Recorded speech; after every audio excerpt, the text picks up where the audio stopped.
There are those, of course, who insist on a literal understanding, and hence they're waiting for the mountain of the metal to come out from underneath the river. But we say no, it is religious symbolism. And in 1974, an ocean of oil underneath the river began to function as a mountain of gold.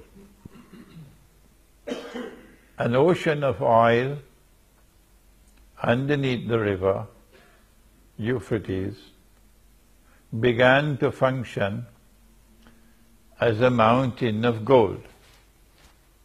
When? How? When Henry Kissinger got King Faisal to agree to this amazing request that oil should be sold. What an arrogant request. What an arrogant request. That oil should be sold for only US dollars.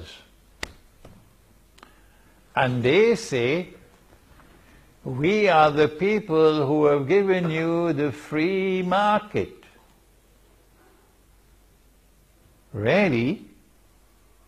Is this a free market? Have you no shame? Have you no shame? Is this a free market? That if I want to buy oil with gold, I cannot buy it, even with gold.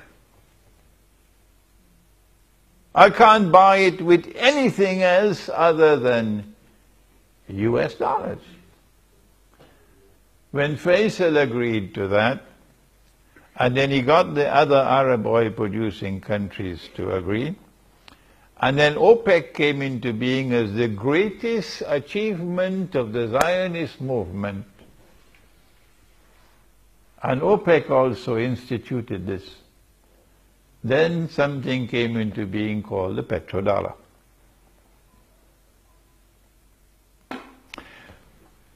And the prophecy of Prophet Muhammad alayhi salatu wasalam materialized.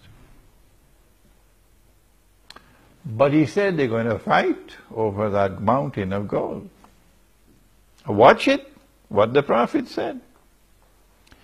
That fight is coming into being now. That fight is about to take place because of BRICS. Because BRICS is a threat to the petrodollar monetary system. And Russia is the leader of BRICS. Without Russia, China would not be there. And without Russia and China, forget it. India and Brazil and South Africa are just little boys. And so, from our eschatological perspective, the big war is coming. And we can see and understand there's going to be the war over the mountain of gold. And so Ukraine is a sideshow. Syria is the sideshow. The mountain of gold is the cause of the war.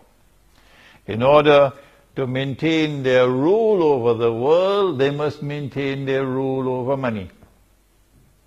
You cannot rule the world unless you rule the world of money.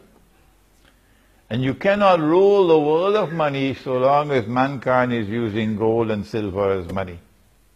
No. You've got to get rid of gold and silver as money because this is money with intrinsic value. This is real money. And you've got to replace it with something called monopoly money. Someone else called it toilet paper money.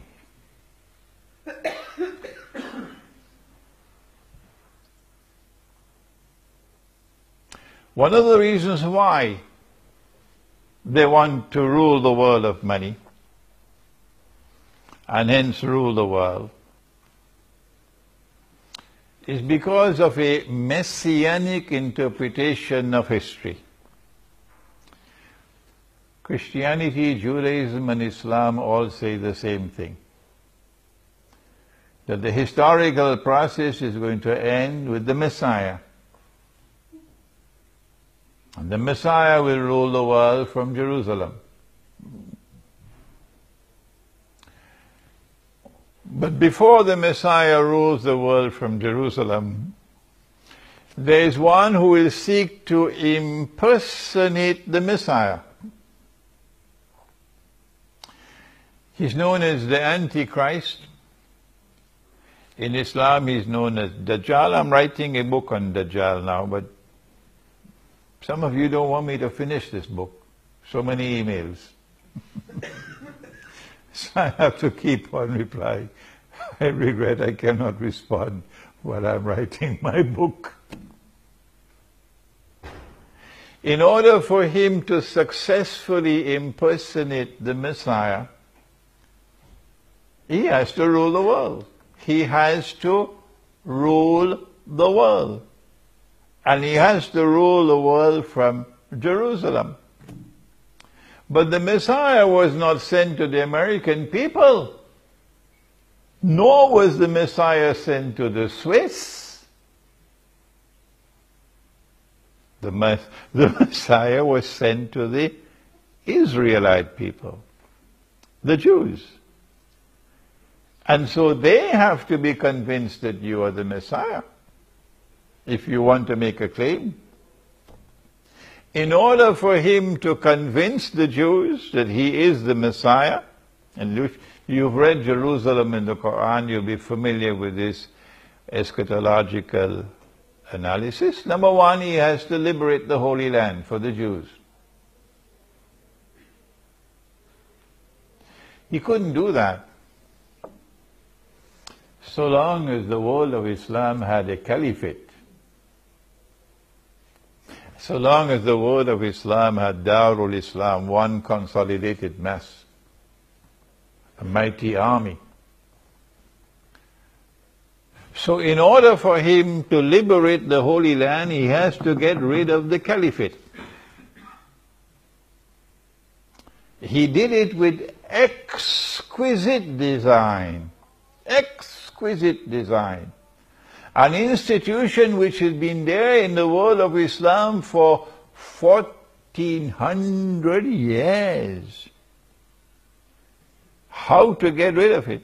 It is part of the deen, the religion, how to get rid of the caliphate. And then get the Muslims to forget the caliphate. Of course, that's what television does.